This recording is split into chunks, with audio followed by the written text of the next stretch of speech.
السلام عليكم ورحمة الله وبركاته. بسم الله الرحمن الرحيم. الحمد لله رب العالمين. الصلاة والسلام على سيد المرسلين وعلى آله وصحبه أجمعين وبعد. ഏറെ സമാദരണീയരായ ഈ ചടങ്ങിൻ്റെ അധ്യക്ഷൻ സയ്യിദ് അൻവർ തങ്ങൾ, മറ്റു വേദിയെ സാന്നിധ്യം കൊണ്ട് ധന്യമാക്കിയിട്ടുള്ള ഖാദർ ഉസ്താദ് അടക്കമുള്ള പ്രഗത്ഭരായ നേതാക്കളെ, പ്രിയപ്പെട്ട സഹപ്രവർത്തകരെ, ഇൻഷാ അല്ലാഹ് നമ്മുടെ ചങ്ങരംകുളം മേഖലയുടെ ആദർശ സമ്മേളനം വരുന്ന 6-ാം തീയതി ഇൻഷാ അല്ലാഹ് ചങ്ങരംകുളത്ത് വെച്ച് നടക്കുകയാണ്. ആദരണീയരായ സമസ്ത കേരള ജംഇയ്യത്തുൽ ഉലമയുടെ പ്രസിഡന്റ് സയ്യിദുൽ ഉലമ സയ്യിദ് ജിഫ്രി തങ്ങൾ ഉസ്താദ് അവറുകൾ അടക്കമുള്ള നമ്മുടെ പ്രഗത്ഭരായ നേതാക്കളൊക്കെ പങ്കെടുക്കുന്ന പരിപാടിയിൽ നിങ്ങളുടെയൊക്കെ സാന്നിധ്യം ഉണ്ടാകണമെന്ന് സാന്ദർഭികമായിട്ട് ഓർമ്മപ്പെടുത്തുകയാണ്.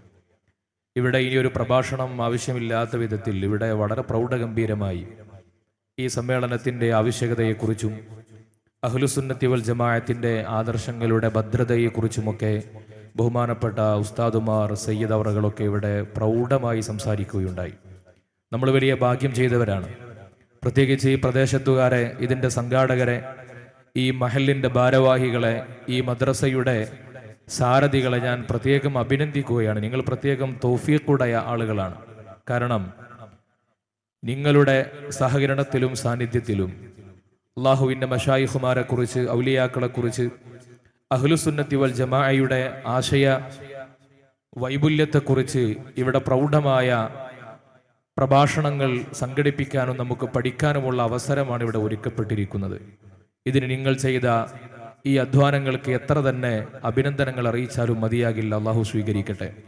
നമ്മുടെ ഈ പ്രദേശത്തുകാർക്ക്, പ്രത്യേകിച്ച് നമ്മുടെ എടപ്പാൾ പരിസരത്തുള്ള ആളുകൾക്ക് ഇതിൻ്റെ പ്രാധാന്യത്തെക്കുറിച്ചൊന്നും പറഞ്ഞു കൊടുക്കേണ്ട കാര്യമില്ല. കാരണം ഒരു കാലത്ത് കേരളത്തിൽ വഹാബിസത്തിലൂടെ വളർന്ന് പിന്നീട് മതയുക്തിവാദത്തിലൂടെ ചേകനൂരിസത്തിലേക്ക് ആളുകൾ റിക്രൂട്ട് ചെയ്യപ്പെട്ടിരുന്ന ഒരു കാലത്ത് തൻ്റെ ജീവിതത്തിൻ്റെ എല്ലാ ഉത്തരവാദിത്തങ്ങളും മാറ്റിവെച്ച് സുന്നത്തു ജമാഅത്തിന്റെ ആശയങ്ങളെ ജനങ്ങൾക്ക് പഠിപ്പിച്ചു കൊടുക്കാൻ വിശുദ്ധ ഖുർആനിന്റെ ഒരു വ്യാഖ്യാനം എഴുതിയ ഒരു മഹാപണ്ഡിതൻ നമ്മുടെ ഈ അടുത്ത പ്രദേശത്തുകാരനാണ്. നമ്മുടെ നേതാവായിരുന്ന ബഹുമാനപ്പെട്ട മൗലാന കെ.വി. ഉസ്താദ് നവ്വർ അല്ലാഹു മർഖദ. മഹാനവറുകളെ ഓർക്കാതെ എടപ്പാൾ മേഖലയുടെ ഒരു ആദർശ സമ്മേളനത്തെ നമുക്ക് അവസാനിപ്പിക്കാൻ കഴിയില്ല. അവർ എവിടെയാണ് തുടങ്ങി വെച്ചത്, അവരുടെ വഫാത്ത് കാലത്ത് എന്താണോ അവർ നമ്മളെ ഏൽപ്പിച്ചത്, ആ ഏൽപ്പിച്ചതിന്റെ തുടർച്ചയാണ് നമ്മളിപ്പോൾ നിർവഹിക്കുന്നത്. നമുക്ക് ഈ നാട്ടുകാർ, ഈ പ്രദേശത്തുകാരായ ആളുകൾക്ക് ഏതാണ് അള്ളാഹുവിലേക്കുള്ള ശരിയായ മാർഗമെന്ന് സംശയലേശമന്യെ ബോധ്യപ്പെടാവുന്ന രീതിയിൽ നമുക്ക് ജീവിതത്തിലൂടെയും മരണത്തിലൂടെയും ശരിയായ മാർഗത്തെ കാണിച്ചു തന്ന് വിട പറഞ്ഞു പോയ അനേകം മഹാന്മാർ ഇവിടെ കഴിഞ്ഞു പോയിട്ടുണ്ട്. മഹാനരായ കക്കിടിപ്പുറം ഉസ്താദിന്, കക്കിടിപ്പുറം വലിയുല്ലാഹി അബൂബക്കർ മുസ്ലിയാർ നവ്വർ അല്ലാഹു മർഖദ മഹാനവറുകളെ പോലെ, ഐലക്കാട് വിശ്രമം കൊള്ളുന്ന മഹാനവറുകളെ പോലെ, ആദരണീയനായ ഷെയ്ഖുന കോയക്കുട്ടി ഉസ്താദ് അവറുകളെ പോലെയുള്ള അനേകം ജീവിത സാക്ഷ്യങ്ങൾ ഏതാണ് ശരിയായ മാർഗമെന്ന് ജീവിതം കൊണ്ടും മരണം കൊണ്ടും കാണിച്ചു തന്നിട്ടാണ് ലോകത്തോട് വിട പറഞ്ഞു പോയത്. നമ്മൾ ആ അർത്ഥത്തിൽ കൃതാർത്ഥരാണ്. ഇവിടെ ആദരണീയരായ ബഹുമാനപ്പെട്ട ഇസ്മായിൽ ഉസ്താദ് അവറുകളുടെ പ്രൗഢമായ ദുആക്ക് നമ്മൾ സാക്ഷ്യം വഹിക്കുകയുണ്ടായി. നമ്മൾ ആ മുഖത്തേക്ക് ഇങ്ങനെ നോക്കുമ്പോൾ, ഇസ്മായിൽ ഉസ്താദിന്റെ കൂടെ അല്പസമയം നമ്മൾ ചെലവഴിക്കുമ്പോൾ നമ്മൾ അനുഭവിക്കുന്ന ഒരു അനുഭൂതിയുണ്ട്. അതാണ് അഹ്ലുസുന്നത്തി വൽ ജമാഅയുടെ പ്രിയപ്പെട്ട അനുയായികൾ, വിശ്വാസികൾ ആഗ്രഹിക്കുന്ന, താല്പര്യപ്പെടുന്ന ഒരു നിമിഷം. അവരോടുകൂടിയുള്ള സുഹബത്തിന്റെ സഹവാസത്തിലൂടെ കിട്ടുന്ന അനുഗ്രഹങ്ങളാണ്. ബഹുമാനപ്പെട്ട ബാക്കവി ഉസ്താദ് ഇവിടെ പ്രൗഢമായി ഇവിടെ സൂചിപ്പിക്കപ്പെടുകയുണ്ടായി. പക്ഷെ ദൗർഭാഗ്യവശാൽ ഇങ്ങനെയുള്ള അള്ളാഹുവിന്റെ ആരിഫ്യങ്ങളെ കുറിച്ചും ഔലിയാക്കളെ കുറിച്ചും അമ്പിയാക്കളെ കുറിച്ചൊക്കെ പറയുമ്പോൾ, അവരോടുള്ള ആദരവുകളെ കാണിക്കുമ്പോൾ, പ്രകടിപ്പിക്കുമ്പോൾ, അതിനെ, ആ ആദരവുകളെ ആരാധനയാക്കി ചിത്രീകരിച്ചുകൊണ്ട് കേരളത്തിലെ സുന്നികളെ മുശ്രിക്കുകളും കാഫറുകളുമാക്കി രൂക്ഷമായ ആക്ഷേപ വർഷങ്ങൾ ചൊരിഞ്ഞുകൊണ്ടിരിക്കുന്ന കാഴ്ചകളാണ് നമ്മൾ കേരളത്തിൽ കണ്ടുകൊണ്ടിരിക്കുന്നത്. അതൊരു ദൗർഭാഗ്യകരമാണ്. കാരണം പരിശുദ്ധ ഇസ്ലാമിനെ കുറിച്ച് യഥാർത്ഥത്തിൽ പഠിക്കുന്ന ഒരാൾക്ക് പറയാൻ സാധ്യമല്ലാത്ത വാദങ്ങളാണ് അവർ പറഞ്ഞുകൊണ്ടിരിക്കുന്നത്. നോക്കൂ, കഴിഞ്ഞ 100 കൊല്ലമായി നമ്മുടെ നാട്ടിൽ എത്രയെത്ര പുത്തൻ വാദങ്ങളാണ് പ്രത്യക്ഷപ്പെട്ടു വന്നത്. ഓരോ വാദങ്ങളുടെയും, ഓരോ വിജയ കക്ഷികളുടെയും പ്രധാനപ്പെട്ട അജണ്ടയും താല്പര്യവും എന്തായിരുന്നു? മഹാന്മാരോടുള്ള ആദരവിനെ നിസ്സാരപ്പെടുത്തി കളയുക, നബി സല്ലല്ലാഹു അലൈഹി വസല്ലമ തങ്ങളോടുള്ള മഹത്വത്തെ ദുർബലപ്പെടുത്തി കളയുക. പരിശുദ്ധ ഇസ്ലാമിന്റെ അകക്കാമ്പ് എന്ന് പറയുന്നത് തന്നെ അതോറിറ്റികളോടുള്ള ആദരവാണ്, അതോറിറ്റിയോടുള്ള മഹബത്താണ്. ഇസ്ലാമിന്റെ അതോറിറ്റി ഏതാണോ ആ അതോറിറ്റിയോടുള്ള മഹബത്തിനെയും ആദരവിനെയും നിലനിർത്തലാണ് ഇസ്ലാമിന്റെ ആകത്തുക. ഒരു മുസ്ലിമിന് ആ അതോറിറ്റിയോടുള്ള ബന്ധം വിച്ഛേദിച്ചുകൊണ്ട് യഥാർത്ഥത്തിൽ മുസ്ലിമാകാൻ കഴിയില്ല. ഇഹ്ദിനസ് സിറാത്തുൽ മുസ്തഖീം, നേർവഴിയിലേക്ക് ഞങ്ങളെ വഴി നടത്തണേ എന്ന് 17 തവണ വിശുദ്ധ നിസ്കാരത്തിൽ നമ്മൾ പ്രാർത്ഥിക്കുന്നവരാണ്, നമ്മൾ ഖുർആൻ ഓതുന്നവരാണ്. ഏതാണ് ആ നേർമാർഗം? ഖുർആൻ തന്നെ അവിടെ പറഞ്ഞു വെച്ചിട്ടുണ്ട്, സിറാത്തുൽ ലദീന അൻഅംത അലൈഹിം, സന്മാർഗം ലഭിച്ച സച്ചരിതരായ വ്യക്തികളുടെ വഴിയാണ്. അത് അക്ഷരങ്ങളുടെ വഴിയല്ല, ആശയങ്ങളുടെ വഴിയല്ല, വ്യക്തികളുടെ വഴിയാണ്. നബി സല്ലല്ലാഹു അലൈഹി വസല്ലമ തങ്ങൾ 23 കൊല്ലം കൊണ്ട് ഇവിടെ കുറെ പുസ്തകങ്ങൾ തയ്യാറാക്കുകയല്ല ചെയ്തത്, ഇവിടെ വ്യക്തികളെയാണ് തയ്യാറാക്കിയത്. അസ്ഹാബി കന്നുജൂം എന്ന് പറഞ്ഞിട്ട് അള്ളാഹുവിന്റെ ദീനിനെ ഹൃദയം കൊണ്ട് സ്വീകരിച്ച ഒരു പറ്റം മനുഷ്യരെ, സ്വഹാബികളെ, അവരെ തയ്യാറാക്കി നമ്മളോട് പറഞ്ഞത് ഇവരെ നോക്കി ജീവിച്ചോളൂ എന്നാണ്. വിശുദ്ധ ഖുർആനും പറഞ്ഞത് അതാണ്, സിറാത്തുൽ ലദീന അൻഅംത അലൈഹിം, അല്ലാഹുവിന്റെ അനുഗ്രഹം ലഭിച്ച വ്യക്തികളുടെ വഴിയിലൂടെ നിങ്ങൾ സഞ്ചരിക്കണമെന്നാണ്. ഖുർആനിന്റെ വഴിയിലൂടെ പോകൂ എന്ന് അല്ല അവിടെ പറഞ്ഞത്, ഹദീസിന്റെ വഴിയിലൂടെ പോകൂ എന്നല്ല പറഞ്ഞത്. എന്തുകൊണ്ട്? ഖുർആനിനെയും ഹദീസിനെയും വായിക്കാനും വ്യാഖ്യാനിക്കാനും അതിന്റെ നൈപുണ്യം നേടിയ ആളുകൾക്കേ കഴിയൂ. പക്ഷേ ഇസ്ലാം എല്ലാ സാധാരണക്കാരനും വേണ്ടതാണ്, എല്ലാ മനുഷ്യർക്കും വേണ്ടതാണ്. അവന്റെ അമലുകളിലും അവന്റെ വിശ്വാസത്തിലും അവന്റെ ആധ്യാത്മികതയിലും ഒരു ചോരണവും സംഭവിക്കാതെ ജീവിക്കാൻ കഴിയണം. അതിനുള്ള മാർഗം എന്താണ്? ഇവിടെ സച്ചരിതരെ നോക്കിയിട്ട് ജീവിക്കുക എന്നതാണ്. നബി സല്ലല്ലാഹു അലൈഹി വസല്ലമ തങ്ങൾ ഈ ലോകത്തോട് വിട പറഞ്ഞു പോകുമ്പോ 23 കൊല്ലത്തെ പ്രബോധനം കഴിഞ്ഞ് വിട പറയുമ്പോ മുഅ്മിനീങ്ങൾക്ക് അവശേഷിപ്പിച്ചു കൊടുത്തുകൊണ്ട് പറഞ്ഞത്, നിങ്ങൾക്കിതാ സന്മാർഗ ദർശനത്തിന് യോഗ്യരായിട്ടുള്ള സ്വഹാബത്തിനെ ഇവിടെ ഞാൻ ഇട്ടേച്ചു പോകുന്നു എന്നാണ്. അവരെ കണ്ടുകൊണ്ട് ജീവിക്കാനാ പറഞ്ഞത്. താബിഉകൾ ചെയ്തത്, വിശുദ്ധ ഖുർആൻ കയ്യിലുണ്ടല്ലോ, അറബി ഞങ്ങൾക്കറിയുമല്ലോ, ഹദീസ് കയ്യിലുണ്ടല്ലോ, അറബി ഭാഷ ഞങ്ങൾക്കറിയുമല്ലോ എന്ന് കരുതി ഓരോരുത്തരും അറബി ഭാഷ അവരുടെ വിജ്ഞാനം അനുസരിച്ചുകൊണ്ട് അമൽ ചെയ്യുകയല്ല ചെയ്തത്. അവർക്ക് പുതിയ കാര്യങ്ങൾ വരുമ്പോൾ അവർ ചെന്ന് സമീപിക്കും. മദീനയിൽ 7 ഫുഖഹാക്കൾ എന്ന് പറയുന്ന ഫുഖഹാ ഉസ്സബഅ ഉണ്ടായിരുന്നു, 7 സ്വഹാബിമാർ. അവരെ സമീപിക്കും, അവരോട് ചോദിക്കും. എന്നിട്ട് ആ ഉലമാ സ്വഹാബത്താകുന്ന പണ്ഡിതന്മാർ എന്തു പറയുന്നുവോ അതാണ് സ്വീകരിച്ചത്. തബഉ താബിഈകൾ ഇവിടെ വരുന്നു.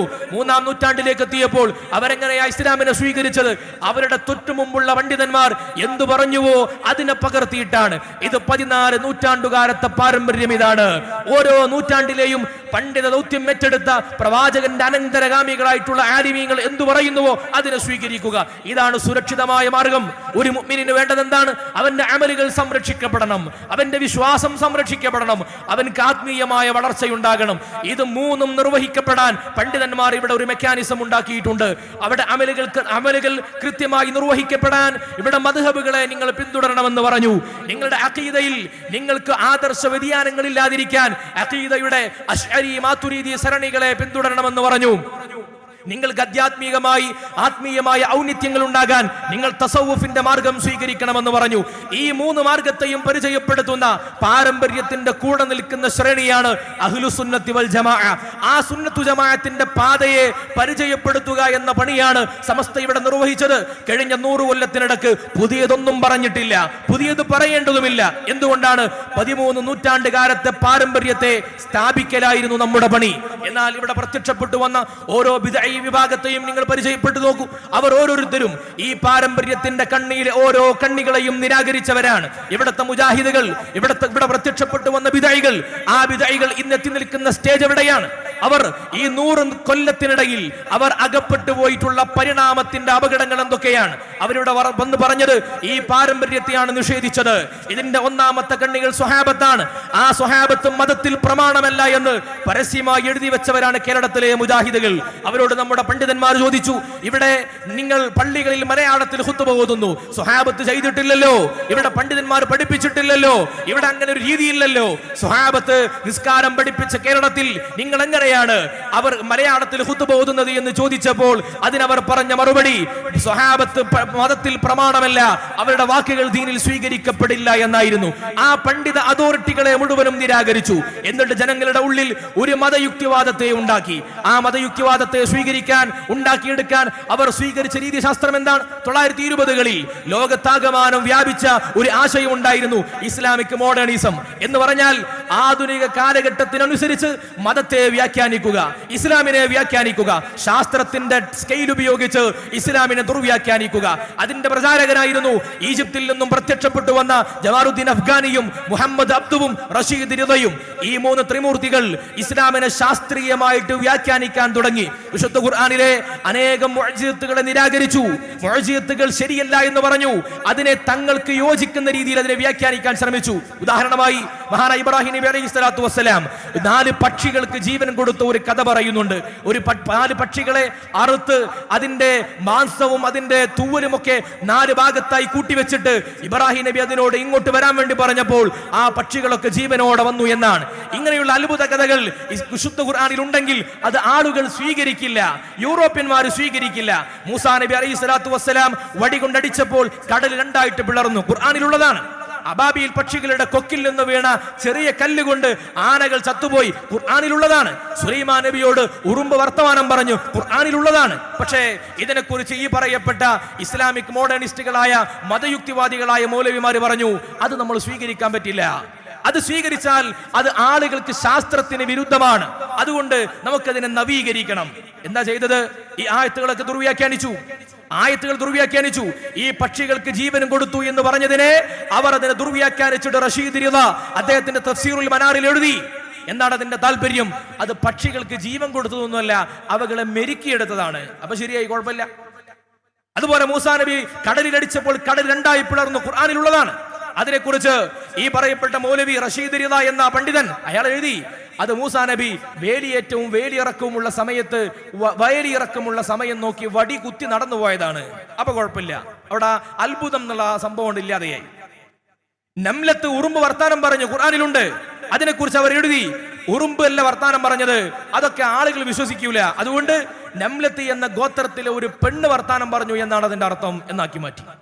അബാബിയിൽ പക്ഷികളുടെ കൊക്കിൽ നിന്ന് വീണ കല്ലുകൊണ്ട് എങ്ങനെയാണ് ആന ചത്തുപോവുക? ആന ചാകാൻ മാത്രം വീര്യമുള്ള കല്ലാണെങ്കിൽ ആദ്യം ഈ കിളികൾ ചത്തുപോകണ്ടേ? അതുകൊണ്ട് അബാബിയിൽ പക്ഷിയും കല്ലും ഒന്നുമില്ല, അതൊരു വൈറസിനെ കുറിച്ചാണ് പറഞ്ഞത്. ഇങ്ങനെ വിശുദ്ധ ഖുർആനിലെ മുഅ്ജിസത്തുകളെ മുഴുവനും ദുർവ്യാഖ്യാനിച്ചു. ആധുനിക ലോകത്തിന്റെ താല്പര്യങ്ങൾക്കനുസരിച്ച് ചെരുപ്പിനനുസരിച്ച് കാലുമുറിച്ചു. ഇയാളുടെ കയ്യിൽ നിന്ന്, ഈ പറയപ്പെട്ട 3 പേരുടെ കയ്യിൽ നിന്ന്, ഈ മതയുക്തിവാദികളുടെ കയ്യിൽ നിന്ന്, ഈ ഹദീസ് നിഷേധികളുടെ കയ്യിൽ നിന്ന്, അവരുടെ കയ്യിൽ നിന്ന് വിശുദ്ധ ഖുർആനിന്റെ വ്യാഖ്യാനങ്ങളെ സ്വീകരിച്ചിട്ടാണ് കേരളത്തിൽ ആദ്യമായി വക്കം അബ്ദുൽ ഖാദർ മൗലവി ഒരു വൈജ്ഞാനിക പാരമ്പര്യവുമില്ലാതെ പുതിയ ദീനിനെ പരിചയപ്പെടുത്തിയത്. അയാൾ പറഞ്ഞു, ഈ വക്കം മൗലവി മുഹമ്മദ് അബ്ദുവിനെ പോലെയുള്ള ആളുകളെ കുറിച്ച് റഹിമഹുല്ലാ എന്നല്ലാതെ പറയാറുണ്ടായിരുന്നില്ല. അവരുടെ കയ്യിൽ നിന്ന് സ്വീകരിച്ചിട്ടാണ് ഈ പുതിയ ദീനിനെ കേരളത്തിൽ 1920-കളിൽ പരിചയപ്പെടുത്തിയത്. ഇവർ തന്നെ എഴുതിയിട്ടുണ്ട് വഹാബി പ്രസ്ഥാനത്തിന്റെ ആശയ സ്രോതസ് ഈ 3 പേരാണ് എന്ന്. പക്ഷേ അന്ന് തന്നെ നമ്മുടെ ഉലമാ പറഞ്ഞു ഇവർ ജൂത ഏജന്റുമാരാണ്. ഈ മുഹമ്മദ് അബ്ദു ഹദീസ് നിഷേധിയാണ്, റഷീദ് റിദ യുക്തിവാദിയാണ്. നമ്മുടെ ഉലമാ അന്ന് തന്നെ രേഖപ്പെടുത്തി. പക്ഷേ ഇവർ സ്വീകരിച്ചില്ല. ഈ റഷീദ് റിദയുടെ മറ്റൊരു വാദം സ്വീകരിച്ചു. എന്തായിരുന്നു അത്? ഇബ്നു തൈമിയ്യയുടെ വാദം സ്വീകരിച്ച് മഹാന്മാരായ നബി സല്ലല്ലാഹു അലൈഹി വസല്ലം തങ്ങളുടെ ഖബർ സിയാറത്ത് ചെയ്യാൻ പാടില്ല, അവരോട് സഹായം ചോദിക്കാൻ പാടില്ല, അവരിൽ നിന്ന് മദദ് സ്വീകരിക്കാൻ പാടില്ല. അങ്ങനെ ചെയ്താൽ അവൻ ശിർക്കാണ്, ശിർക്ക് ചെയ്തവനാണ്, അവൻ കാഫിറാണ്, മുർത്തദ്ദാണ് എന്ന് പരസ്യമായിട്ട് എഴുതി കേരളത്തിൽ കഴിഞ്ഞ 100 കൊല്ലമായി പറഞ്ഞുകൊണ്ടിരിക്കുന്നു.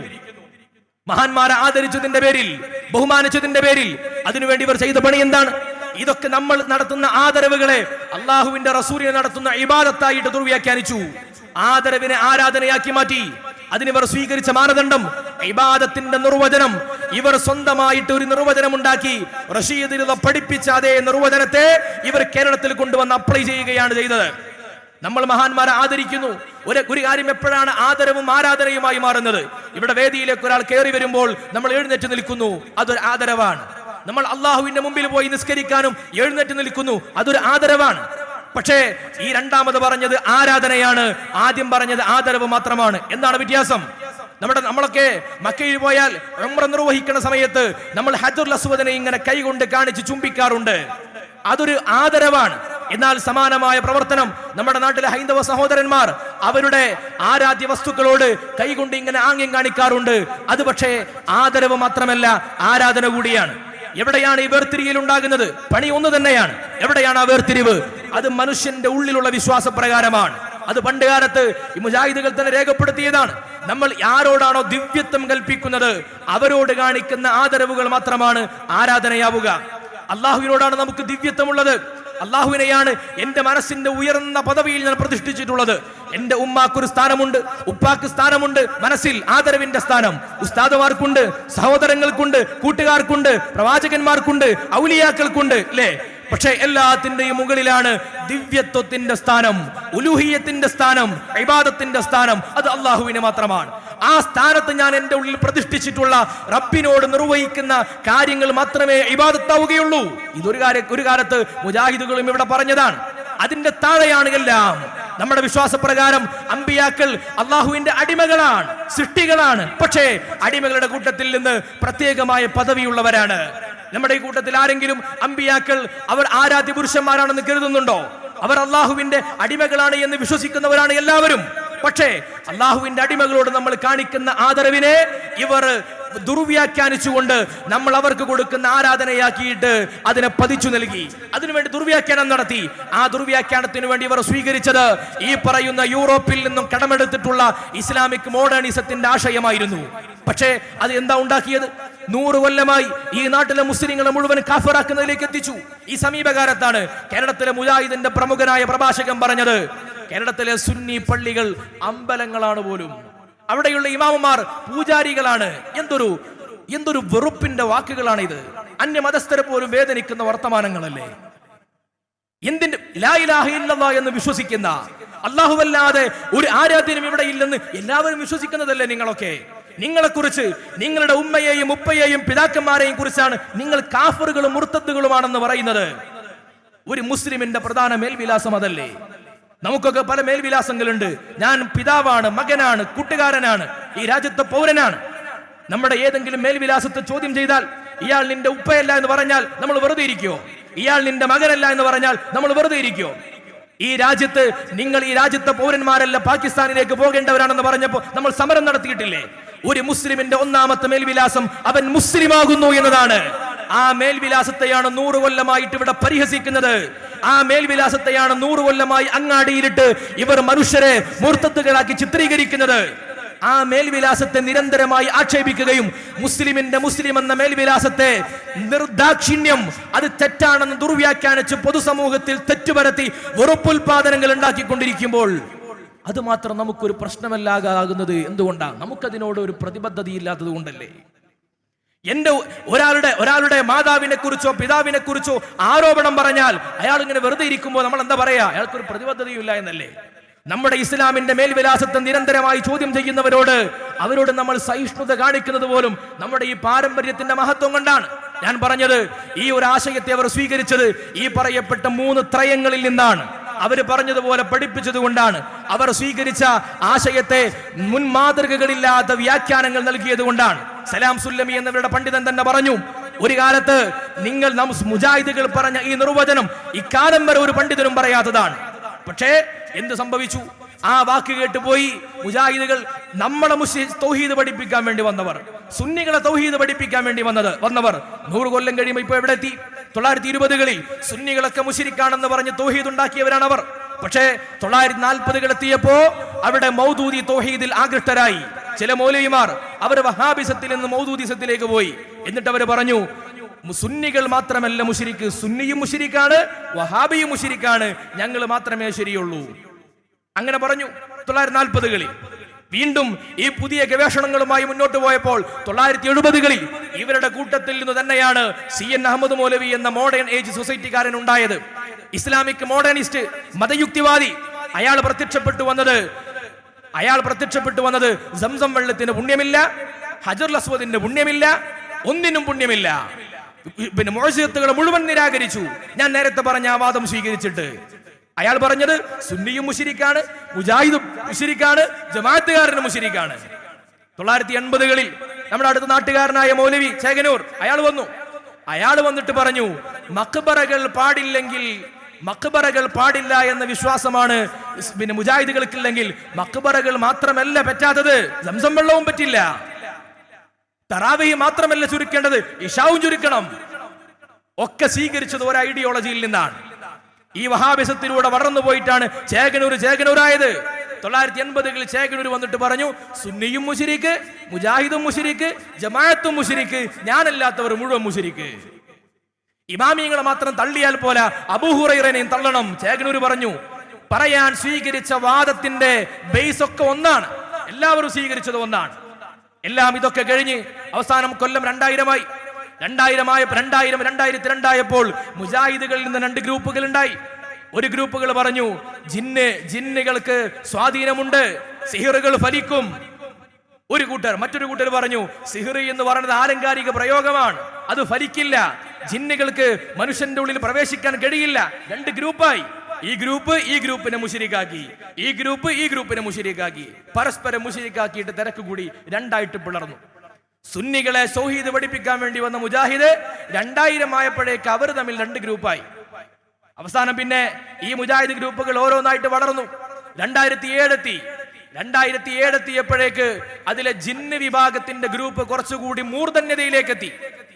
അവർ പറഞ്ഞു, ജിന്നിന് മനുഷ്യ ശരീരത്തിൽ പ്രവേശിക്കാൻ കഴിയും, ജിന്നിന് സ്വാധീന ശേഷിയുണ്ട്, ജിന്നിന് പ്രത്യേകമായ കഴിവുകളുണ്ട്, ജിന്നിനോട് സഹായം ചോദിച്ചുകൊണ്ട് ഒരാൾ ശിർക്കാവുകയില്ല, ജിന്നുകൾക്ക് അവരുടെ പരിധിയിൽ നിന്ന് സഹായിക്കാൻ പറ്റും എന്ന് പറഞ്ഞ് ജിന്നിന്റെ മേലെ കയറി കൂടിയിട്ട് വീണ്ടും പുതിയ ഗ്രൂപ്പ് ഉണ്ടായി. അങ്ങനെ 2007 മുതൽ 2012 വരെ വിശാലമായ ഗവേഷണങ്ങൾ, വലിയ ഗവേഷണങ്ങൾ, തങ്ങളുടെ സമ്മേളനത്തിലേക്ക് വന്ന ജിന്നിദാത്തയെ കുറിച്ച് വരെ അവർ എഴുതി. വലിയ ഗവേഷണങ്ങൾ നടന്നു, എഴുത്തുകൾ വന്നു. ജിന്നിന്റെ സ്വാധീനത്തെ പറ്റി വഴിയറിയാതെ ഒരു സ്ഥലത്ത് കുടുങ്ങിപ്പോയാൽ എല്ലാവർക്കും ജിന്നിനെയും മലക്കിനെയും ഒക്കെ വിളിക്കാം, ഒരു കുഴപ്പമില്ല. വലിയ കോലാഹലങ്ങൾ ഉണ്ടായി. 2007 മുതൽ 2012 വരെ ഈ വാദത്തെ സ്വീകരിച്ചവരാണ് ഇന്നത്തെ ഔദ്യോഗിക മുജാഹിദ് വിഭാഗം, KNM CD ടവർ എന്ന വിഭാഗം. അങ്ങനെ 2012 അവരൊക്കെ കൂടി യോഗം ചേർന്നപ്പോൾ പല തർക്കങ്ങളാണ്. ഒരു കൂട്ടർ പറഞ്ഞു, മുജാഹിദ് പിന്നെ ജിന്നിനോട് സഹായം ചോദിക്കുക ഷിർക്കാകും, ഷിർക്കല്ല. പല അഭിപ്രായങ്ങൾ, തീരുമാനമെടുക്കാൻ കഴിയുന്നില്ല. ഒരു കാലത്ത് ഇവർ ആദ്യകാലത്ത് പറഞ്ഞത്, നിങ്ങൾ സുന്നികളെ പോലെ മദ്ഹബുകളൊന്നും പിന്തുടരില്ല, നിങ്ങളൊക്കെ കഴിവുള്ളവരാണ്, നിങ്ങൾ മുജ്തഹിദുകളാണ്. മുജാഹിദിന്റെ ഓരോ പള്ളിയിലും ഇവരുടെ ആദ്യകാല പ്രസിദ്ധീകരണങ്ങൾ എഴുതി. മുജാഹിദിന്റെ ഓരോ പള്ളിയിലുമുള്ള ഖത്തീബുമാർ, പ്രഭാഷകർ, എഴുത്തുകാർ എല്ലാവരും മുജ്തഹിദുകളാണ്, ഗവേഷണ യോഗ്യരാണ്, എല്ലാവരും ഇജ്തിഹാദിന് ശേഷിയുള്ളവരാണ്. അതുകൊണ്ട് നമുക്ക് ഷാഫി ഇമാമിന്റെ വാക്കൊന്നും കേട്ട് പോണ്ട, നമുക്ക് മദ്ഹബൊന്നും പോണ്ട, നമുക്ക് സ്വന്തമായിട്ട് ഇജ്തിഹാദ് ചെയ്യാം. 2012 യോഗം ചേർന്നപ്പോ കമ്മിറ്റി യോഗത്തിലുള്ള പുളിക്കൽ വെച്ച് ഇവർ നിർവാഹക സമിതി യോഗം ചേർന്നപ്പോ ഓരോരുത്തർ ഓരോ അഭിപ്രായം, എല്ലാവർക്കും ഇജ്തിഹാദാണ്. എന്ത് ചെയ്യും? തീരുമാനം എടുക്കണ്ടേ? അങ്ങനെ നറുക്കിട്ടെടുക്കാൻ തീരുമാനിച്ചു. ഭൂരിപക്ഷ അഭിപ്രായം നോക്കാൻ എല്ലാവരെയും വട്ടം കൂട്ടി ഇരുത്തിയിട്ട് അഭിപ്രായം, ജിന്നിനോട് സഹായം ചോദിച്ച് ശിർക്കാണോ അല്ലേ? ഓരോരുത്തരോട് പറയാൻ പറഞ്ഞു. അയാൾ പറഞ്ഞു ശിർക്കാണ്, ശിർക്കല്ല. അങ്ങനെ കൂട്ടി നോക്കിയപ്പോൾ ഭൂരിപക്ഷ അഭിപ്രായ പ്രകാരം ജിന്നിനോട് സഹായം ചോദിക്കൽ ശിർക്കാണ്. അള്ളാഹുവിന്റെ ദുനിയാവിൽ നബി സല്ലല്ലാഹു അലൈഹി വസല്ലം തങ്ങൾ 23 കൊല്ലം കൊണ്ട് തൗഹീദും ശിർക്കും പഠിപ്പിച്ചതിന് ശേഷം ഭൂരിപക്ഷ അഭിപ്രായം നോക്കി തൗഹീദും ശിർക്കും തീരുമാനിച്ച ദുനിയാവിലെ ഒരേ ഒരു സംഘടന കേരളത്തിലെ മുജാഹിദുകളാണ്. ഭൂരിപക്ഷം നോക്കിയിട്ട് തൗഹീദും ശിർക്കും തീരുമാനിക്കുക, ഇങ്ങനെയുണ്ട് ഒരു സംഘടന. പക്ഷെ അപ്പോൾ ഒരു പ്രശ്നം സംഭവിച്ചു. എന്താ? 2007 മുതൽ 12 വരെ 5 കൊല്ലം ശിർക്കല്ല എന്ന് തൗഹീദാണ് എന്ന് പറഞ്ഞ കാര്യം 2012 ഇതാ ശിർക്കായിരിക്കുന്നു. എന്ത് ചെയ്യും? ഈ 5 കൊല്ലം എന്താ ചെയ്യാ? 5 കൊല്ലം തെറ്റായ വിശ്വാസത്തിലല്ലേ, ഇനി മടങ്ങണ്ടേ? അതിന് പരിഹാരം എടവണ്ണ ജാമിഅ നദവിയ്യയിൽ ഒരു തൗബാ സമ്മേളനം സംഘടിപ്പിച്ചിട്ട് എല്ലാവരെയും വിളിച്ചെടുത്തിട്ട് പറഞ്ഞു, ഞങ്ങൾ 5 കൊല്ലം തെറ്റായ വിശ്വാസത്തിലായിരുന്നു, ഞങ്ങൾ ഇതാ മടങ്ങുന്നു. മടങ്ങിയാ പോരെ, കലിമ ചൊല്ലണം. ഇപ്പത്തെ മുജാഹിദിന്റെ വിശ്വാസപ്രകാരം അയാള് കഴിഞ്ഞ 5 കൊല്ലം മുശ്രിക്കായിരുന്നു, കലിമ ചൊല്ലേണ്ടതല്ലേ? ഏറ്റവും ചുരുങ്ങി നിങ്ങൾ ആലോചിച്ച് നോക്കൂ, 2007 മുതൽ 12 വരെ ഈ 5 കൊല്ല കാലയളവിനിടയിൽ മരിച്ചുപോയ മുജാഹിദിന്റെ സ്ഥിതി എന്താ? അയാൾ മുശ്രിക്കോ മുവഹിദോ? 2007 ഈ മൗലവിയുടെ വാദം കേട്ടിട്ട് ജിന്നിനോട് സഹായം ചോദിച്ചാൽ ശിർക്കല്ല എന്ന് പറഞ്ഞിരുന്ന മുജാഹിദ് മൗലവി 2010 മരിച്ചിട്ടുണ്ട് എന്ന് കരുതുക. ഒരു മുജാഹിദ് കുടുംബക്കാരൻ മരിച്ചു എന്ന് കരുതുക. പക്ഷെ 2012 ശേഷം ഇതേ മൗലവിയുടെ വാദപ്രകാരം ഈ മരിച്ച് ഖബറിൽ കിടക്കുന്ന ആള് മുശ്രിക്കാണ്. ആരാ സമാധാനം പറയാ? അതിനെക്കുറിച്ച് തീരുമാനമാകാതെ അവർ വീണ്ടും പല രീതിയിൽ കലഹങ്ങളായിട്ട് പോയിക്കൊണ്ടിരിക്കുകയാണ്. എന്തുകൊണ്ട് ഈ ഗതിയിലേക്ക് എത്തി? അവസാനം 2012 ജൂൺ മാസം അൽമനാറിൽ ലേഖനം എഴുതി ഔദ്യോഗികമായി, പ്രിയപ്പെട്ട പ്രവർത്തകരെ, ദയവ് ചെയ്ത് നിങ്ങൾ ഇജ്തിഹാദ് ചെയ്യരുതേ. അൽമനാറിൽ ഇതല്ലേ 100 കൊല്ലമായി സമസ്ത പറഞ്ഞത്.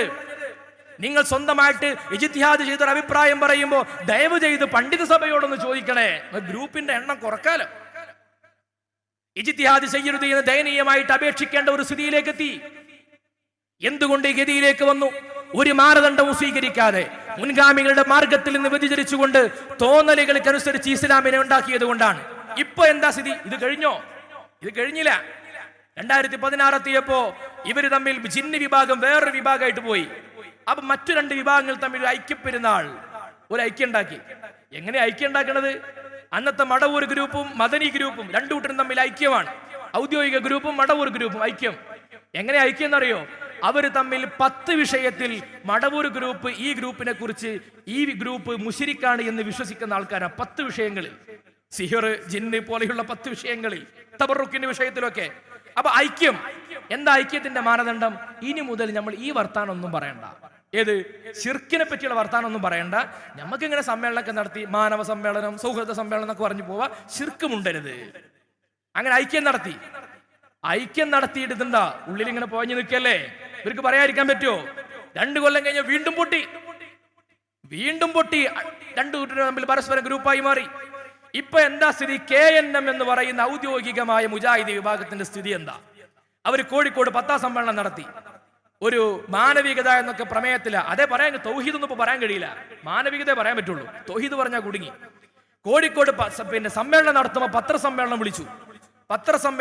പത്രക്കാർ ചോദിച്ചു, അല്ല ഈ മന്ത്രവാദവുമായി ബന്ധപ്പെട്ട് സിഹിറിനെ പറ്റി നിങ്ങൾക്ക് എന്താ അഭിപ്രായം? മന്ത്രവാദം ഫലിക്കോ ഇല്ലേ? അപ്പൊ ആരൊക്കെ അവിടെ ഉള്ളത്? TP അബ്ദുൽ വക്കായ മദനിയുണ്ട്, ഉസൈൻ മടവൂരുണ്ട്, കുറെ ആൾക്കാർ അവിടെ ഇരിക്കുന്നുണ്ട്. അപ്പൊ എന്താ ഇരിക്കുന്ന ആൾക്കാരുടെ പ്രത്യേകത? ഉസൈൻ മടവൂരിന്റെ വിശ്വാസപ്രകാരം ജിന്ന് ഫലിക്കൂല, സിഹിർ ഫലിക്കൂല, അത് ഫലിക്കുന്ന് വിശ്വസിച്ചാൽ മുശ്രിക്കാണ്. അപ്പുറത്തിരിക്കുന്ന, തൊട്ടപ്പുറത്തെ കസേരയിരിക്കുന്ന TP അബ്ദുൽ വക്കായ മദനിയുടെ വിശ്വാസപ്രകാരം സിഹിർ ഫലിക്കും. ഇപ്പൊ 2 കൂട്ടരും കൂടിയാ സമ്മേളനം നടത്തുന്നത്. മുണ്ടിലെ ഉത്തരം പറഞ്ഞില്ല, ഞങ്ങൾക്ക് മറുപടി ഇല്ല എന്ന് പറഞ്ഞു. നമ്മൾ സുപ്രഭാതത്തിൽ ലേഖനം എഴുതിയിരുന്നു, മറുപടി ഇല്ല എന്ന് പറഞ്ഞു. ഇപ്പൊ എന്താ ഉണ്ടായത്?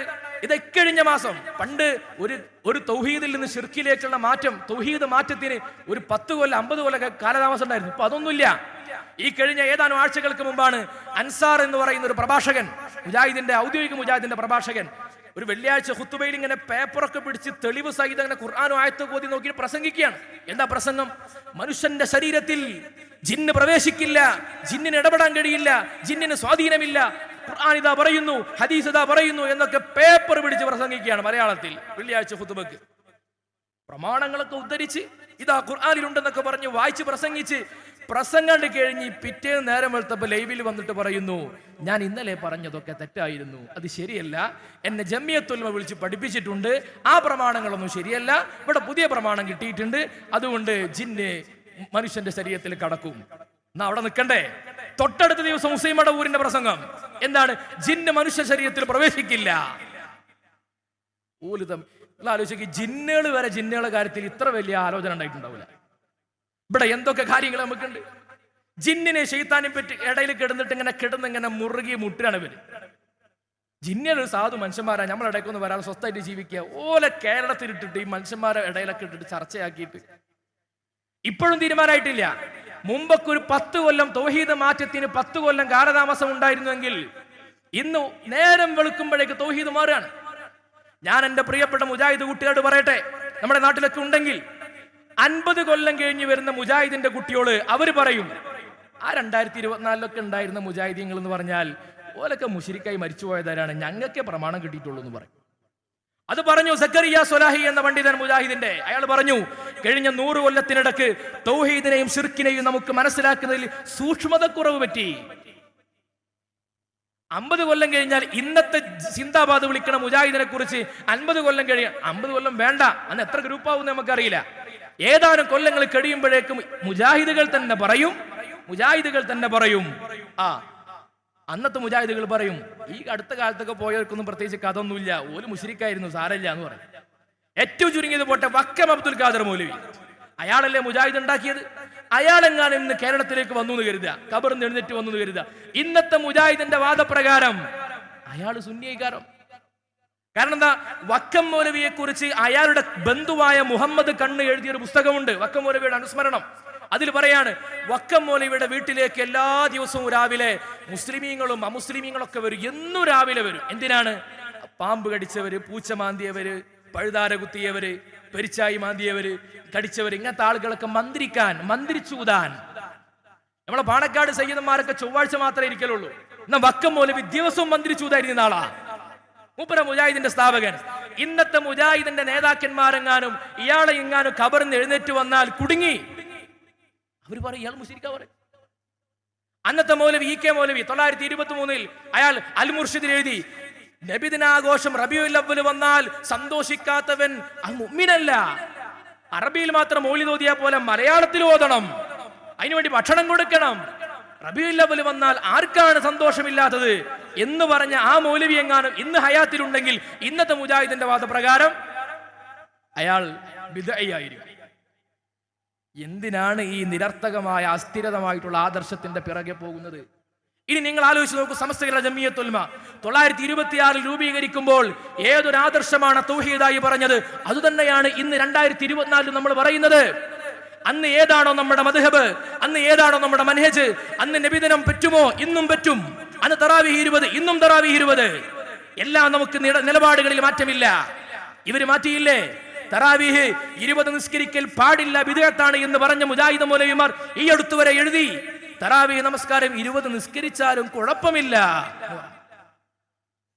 ഈ അടുത്ത് പറയാൻ തുടങ്ങി സ്ത്രീകളെ മുഴുവനും പള്ളിയിലേക്ക് പരസ്യമായി ഇറക്കിവിട്ടവർ ഇപ്പൊ പറയാൻ തുടങ്ങി സ്ത്രീകൾക്ക് പള്ളിയേക്കാൾ ഉത്തമം വീട് തന്നെയാണ്. സൗദി അറേബ്യയിലെ വലിയ സലഫി പണ്ഡിതർ പ്രസംഗിക്കാൻ തുടങ്ങി. 100 കൊല്ലം മുമ്പ് എന്താണോ നമ്മൾ പറഞ്ഞിരുന്നത് അതേ വാദത്തിലേക്ക് ഇവർക്ക് മടങ്ങേണ്ടി വന്നു. അവസാനമായി ഈ പറയപ്പെട്ട റഷീദ് റിദയുണ്ടല്ലോ, മുഹമ്മദ് അബ്ദു ഉണ്ടല്ലോ, ജമാലുദ്ദീൻ അഫ്ഗാനി ഉണ്ടല്ലോ, ഈ 3 പേരെ കുറിച്ച് പുതിയ മുജാഹിദിന്റെ പ്രവർത്തകർ ഈ അടുത്ത് പ്രസിദ്ധീകരിച്ചിട്ടുള്ള ഹദീസ് നിഷേധം എന്ന പുസ്തകത്തിൽ അവർ പരസ്യമായിട്ട് എഴുതി, മുഹമ്മദ് അബ്ദു ഹദീസ് നിഷേധിയാണ്, റഷീദ് റിദ യുക്തിവാദ ചിന്താഗതിക്കാരനാണ്, ജമാലുദ്ദീൻ അഫ്ഗാനി മാസോണിസ്റ്റുകാരനാണ്. പരസ്യമായി 100 കൊല്ലം മുമ്പ് നമ്മൾ എന്താണോ പറഞ്ഞത് അവിടേക്ക് തന്നെ മടങ്ങിയെത്തേണ്ടി വന്നു പുതിയ മുജാഹിദുകൾക്ക്. അവർ തന്നെ എഴുതി. ഞാൻ വിശദീകരിക്കുന്നില്ല. ഹദീസ് നിഷേധം അന്നും ഇന്നും എന്ന പുസ്തകത്തിൽ പരസ്യമായിട്ട് എഴുതി മുഹമ്മദ് അബ്ദു ഹദീസ് നിഷേധിയാണ്, റഷീദ് റിദ യുക്തിവാദിയാണ്. ആ യുക്തിവാദിയായ റഷീദ് റിദയുടെ വാദം സ്വീകരിച്ചുകൊണ്ടാണ് ഈ കേരളത്തിലെ മുസ്ലിമീങ്ങളെ ഇക്കാലം അത്രയും മുസ്ലിക്കാക്കിയത്. മാപ്പ് പറയണം മുജാഹിദുകൾ. ഞാൻ വിനയാന്വിതമായി പറയട്ടെ എന്റെ പ്രിയപ്പെട്ടവരെ, ഈ 100 കൊല്ലം കൊണ്ട് ജീവിച്ച നമ്മുടെ പ്രപിതാക്കളെ കുറിച്ച് നമുക്കാർക്കും ആശങ്കപ്പെടേണ്ടതില്ല. അവർ കലിമ ചൊല്ലി ലോകത്തോട് വിട പറഞ്ഞു പോയത് നമ്മൾ കണ്ടവരാണ്. 100 കൊല്ലം മുമ്പ് അവരാരും തൗഹീദിലോ ശിർക്കിലോ ആയിരുന്നു എന്ന ആശങ്ക പോലും നമുക്കില്ല. ഇന്നത്തെ മുജാഹിദിന്റെ സ്ഥിതി എന്താ? 100 കൊല്ലത്തിനിടയിൽ എത്ര പേര് പരസ്പരം അങ്ങോട്ടും ഇങ്ങോട്ടും മുശ്രിക്കും കാഫിറുമായി. ഇന്ന് ജീവിക്കുന്ന മുജാഹിദിന് പോലും ഉറപ്പില്ല ഞാൻ ഇപ്പൊ തൗഹീദിലാണോ ശിർക്കിലാണോ ഉറപ്പില്ല. എന്തൊരു ജീവിതം! ഒരു മുജാഹിദ് അങ്ങനെ രാവിലെ അങ്ങനെ ഇറങ്ങി ചുറ്റുപാട് നോക്കി ആകെ കാണുന്ന മുശ്രിക്കുകൾ അല്ലേ? ഫുള്ള് മുശ്രിക്ക്, സുന്നിയോട് മുശ്രിക്ക്, മറ്റേ ഗ്രൂപ്പ് മുജാഹിദ് മുശ്രിക്ക്, ജമാഅത്ത് മുശ്രിക്ക്, ആകെ മുശ്രിക്കൾക്കിടയിൽ ഇവന് മാത്രം ഒരു 4 കിലോമീറ്റർ ചുറ്റളവുള്ള ഒരു സ്വർഗം. ആ സ്വർഗത്തിൽ ഇവരെ ഗ്രൂപ്പ് മുജാഹിദ് മാത്രം. എന്തൊരു സങ്കുചിതമായ നിലപാടാണിത്! ആദർശത്തിൽ കണിശതയില്ലാത്തത് കൊണ്ട്, ഇസ്ലാമിക നിയമങ്ങളെ സ്വീകരിക്കുന്നതിൽ മൻഹജില്ലാത്തത് കൊണ്ട്, പ്രമാണങ്ങളെ സ്വീകരിക്കുന്നതിൽ ഒരു ഉസൂലില്ലാത്തത് കൊണ്ട് സംഭവിച്ച അപകടമാണിത്. അതില്ലാതിരിക്കണമെങ്കിൽ ആലിമീങ്ങളോട് ചേർന്ന് നിൽക്കണം. സൂഫികളുടെ സന്തത സഹചാരികളാകണം. നേരത്തെ ഉസ്താദ് അവരുടെ സൂചിപ്പിച്ചതാണ്, സംശയങ്ങളില്ലാത്ത ഒരു ലോകത്ത് ജീവിക്കണമെങ്കിൽ തസവൂഫിന്റെ മഹബത്തുണ്ടാകണം. ഇവർ ചെയ്യുന്ന പണി എന്താണ്? ആളുകൾക്ക് ഇസ്ലാമിൽ സംശയങ്ങൾ ഉണ്ടാക്കുകയാണ്. സുന്നിസത്തിൽ നിന്നൊരാൾ പോയി കഴിഞ്ഞാൽ ബിദ്അത്തിൽ അവസാനിക്കുന്നില്ല ആ പോക്ക്. അത് അവസാനം ചെന്നെത്തി നിൽക്കുന്നതും യുക്തിവാദത്തിലാണ്, നിരീശ്വരവാദത്തിലാണ്. കേരളത്തിൽ നിരീശ്വരവാദത്തിലേക്ക് പോയ മുസ്ലിമീങ്ങളായിട്ടുള്ള ആളുകളിൽ ബഹുഭൂരിഭാഗം പേരും അവർ തന്നെ പറയുന്നത് അവർ ഈ ഒരു ആശയത്തിലൂടെ പോയവരാണ്. ആദ്യം അവർക്ക് സുന്നിസത്തോടൊരു പുച്ഛം, മൗലിദിനോടൊരു അലർജി, സ്വാലിഹീങ്ങളോടൊരു വെറുപ്പ്, പതുക്കെ ഞാൻ തന്നെ എന്റെ നിസ്കാരം നോമ്പുകൊണ്ട് ഞാൻ തന്നെ സ്വർഗത്തിൽ പോകുന്നുള്ളൊരു തോന്നൽ, പതുക്കെ ഇമാമിയങ്ങളോടുള്ള വെറുപ്പായി മാറി. പിന്നെ ഹദീസുകൾ സ്വീകരിക്കാൻ ഒരു വിമിഷ്ടമായി മാറി. പിന്നെ ഖുർആനിൽ തന്നെ എന്തൊക്കെയോ പ്രശ്നങ്ങളുണ്ട് എന്ന് തോന്നലായി. അവസാനം അതൊന്നുമില്ലാതെ ഞങ്ങൾക്ക് തോന്നിയ പോലെ ജീവിക്കട്ടെ എന്നൊരു സ്വതന്ത്ര ചിന്തയിലേക്ക് പോവുക. ഈ പരിണാമമാണ് കേരളത്തിൽ നടന്നുകൊണ്ടിരിക്കുന്നത്. ആ പരിണാമമില്ലാതിരിക്കാൻ ആദ്യം ഒഴിച്ചു കൊടുക്കേണ്ട വെള്ളം, ഇന്ധനം എന്ന് പറയുന്നത് മഹബത്തിന്റെ ഇന്ധനമാണ്. അത് ഖുർആൻ പറഞ്ഞതാണ്. യാ അയ്യുഹല്ലദീന ആമനൂ മൻ യർതദ്ദ മിൻകും അൻ ദീനി, നിങ്ങൾ ആരെങ്കിലും ഇസ്ലാം വിട്ടു പോകുമെങ്കിൽ നിങ്ങൾക്ക് പകരം ഒരു ജനതയെ ഞാൻ ഇവിടെ കൊണ്ടുവരും. അവരുടെ പ്രത്യേകത എന്താണ്? അവർ എന്നോട് മഹബത്തുള്ളവരായിരിക്കും. അള്ളാഹുവിനോടും അവൻ നിശ്ചയിച്ച അതോറിറ്റികളോടും ആർക്കാണോ മഹബത്തുള്ളത്, സ്നേഹമുള്ളത്, ആത്മീയ ബന്ധമുള്ളത്, അവർക്ക് മാത്രമേ ഇസ്ലാമിന്റെ മധുരമുള്ള ഈമാനിനെ രുചിക്കാൻ കഴിയൂ. ആ മധുരമുള്ള ഈമാനിന്റെ രുചിയാണ് നമ്മൾ പരിചയപ്പെടുത്തുന്നത്. ഇവർക്ക് അങ്ങനെ എന്തെങ്കിലും വഴികളുണ്ടോ? എല്ലാ നന്മകളെയും മുടക്കുക. നിബിദിനാഘോഷം വന്നാൽ ലോകം മുഴുവൻ സ്വലാത്ത് ചൊല്ലിയിട്ട് സന്തോഷിക്കുക. ഇവർക്ക് മാത്രം ഒരു പൊറുതികേട് അല്ലേ? എല്ലാത്തിനോടും ഒരു വെറുപ്പ്. ഒരു മരണ വീട്ടിൽ ചെന്നാൽ നമ്മൾ ദിക്ർ ചൊല്ലുന്നു, ഖുർആൻ ഓതുന്നു, എന്തൊക്കെ സൽക്കർമ്മങ്ങൾ ചെയ്യുന്നു, അവരവിടെ ഇരുന്ന് വർത്തമാനം പറയുന്നു. ഇശാ മഗ്രിബിന്റെ ഇടയിൽ നമ്മുടെ വീട്ടിൽ ചെല്ലുന്ന ഔറാദുകൾ, സ്വലാത്തുകൾ, ദിക്റുകൾ ഒന്നും വേണ്ട എന്ന് പറയുന്നു. പകരം എന്താണ്? എന്തെങ്കിലും പകരം കൊടുക്കാൻ കഴിഞ്ഞോ? ഈ നന്മകൾക്ക് പകരമായി ഒന്നും പകരമില്ല. എല്ലാ വൃത്തികേടുകൾക്കും അനുവാദം കൊടുക്കുന്നു. എന്നാൽ ഈ ആത്മീയതയുടെ ശൈലികൾ മുഴുവൻ വേണ്ടാന്ന് വെക്കുന്നു. ഈ ആത്മീയതയുടെ ശൈലിയാണ് നമ്മുടെ പൂർവികരെ അള്ളാഹുവിലേക്ക് അടുപ്പിച്ചത്, മഅരിഫത്തിലേക്ക് എത്തിച്ചത്. അതാണ് നമ്മുടെ മദ്രസകളിൽ മജ്ലിസുന്നൂർ പോലെയുള്ള സംഗമങ്ങൾ നമ്മൾ നിലനിർത്തുന്നതിലൂടെ ഉദ്ദേശിക്കുന്നത്. അതിവിടെ നിലനിൽക്കണമെങ്കിൽ ബഹുമാനപ്പെട്ട സമസ്ത കേരള ജംഇയ്യത്തുൽ ഉലമയുടെ വേരുകൾക്ക് കരുത്തു പകരണം. ആ വേരുകൾ സമസ്തയുടെ ആലിമീങ്ങൾ നമുക്കൊക്കെ ഇഷ്ടമുള്ള കാര്യങ്ങൾ മാത്രം പറയാനാണെങ്കിൽ ഇവിടെ പണ്ഡിതന്മാർക്ക് ദൗത്യമില്ലല്ലോ. പണ്ഡിതന്മാരുടെ ദൗത്യം എന്താണ്? കാലത്തിനനുസരിച്ച് പൈശാചികത നമ്മളെ ഇങ്ങനെ സ്വാധീനിക്കുമ്പോൾ അത് ചെയ്യരുതേ ചെയ്യരുതേ ചെയ്യരുതേ എന്ന് പറയലാണ്. അപ്പൊ അരുതേ അരുതേ അരുതേ എന്ന് പറയുമ്പോൾ കുട്ടികൾക്ക് ഉമ്മയോടും ബാപ്പയോടും തോന്നുന്ന ഒരു വെറുപ്പ് അല്ലെ? കുട്ടികളോട് അത് ചെയ്യല്ല ഇത് ചെയ്യല്ല എന്ന് പറയുമ്പോൾ തോന്നുന്ന ഒരു അകലം, ഒരു വെറുപ്പ്, അതാണ് നമുക്ക് പലപ്പോഴും ആലിമീങ്ങളോട് തോന്നുക, സമസ്തയോട് തോന്നുക. പക്ഷേ ആഖിബത്തിന്റെ നേരത്ത് നമ്മൾ തിരിച്ചറിയും. നിങ്ങളോട് അരുതേ അരുതേ അരുതേ എന്ന് ആലിമീങ്ങൾ തൊണ്ടകീറി പ്രസംഗിച്ചു പറഞ്ഞത് ഈ ആഖിബത്ത് സംരക്ഷിക്കാൻ വേണ്ടിയാണെന്ന് ആ സമയത്തെ തിരിച്ചറിയൂ. അള്ളാഹു നമുക്ക് തൗഫീഖ് നൽകട്ടെ. ആ ആലിമീങ്ങൾ നമുക്ക് വേണ്ടി ഇതൊക്കെ ഇങ്ങനെ പറഞ്ഞുകൊണ്ടിരിക്കുന്നത് സുന്നത്തു ജമാഅത്തിന്റെ സംരക്ഷണത്തിന് വേണ്ടി അവരിങ്ങനെ ശബ്ദമിട്ടുകൊണ്ടിരിക്കുന്നത് നമ്മുടെ ഈമാൻ സംരക്ഷിക്കപ്പെടാൻ വേണ്ടിയാണ്, നമ്മുടെ അമലുകൾ സംരക്ഷിക്കപ്പെടാൻ വേണ്ടിയാണ്, നമ്മുടെ ആഖിബത്ത് നന്നാകാൻ വേണ്ടിയാണ്. അള്ളാഹു നമുക്ക് തൗഫീഖ് നൽകട്ടെ. ആ സ്വാലിഹീങ്ങളുടെ പാതയിൽ ഉറച്ചു നിൽക്കാൻ നമുക്ക് എല്ലാവർക്കും അള്ളാഹു തൗഫീഖ് നൽകട്ടെ. സുന്നത്തു ജമാഅത്തിന്റെ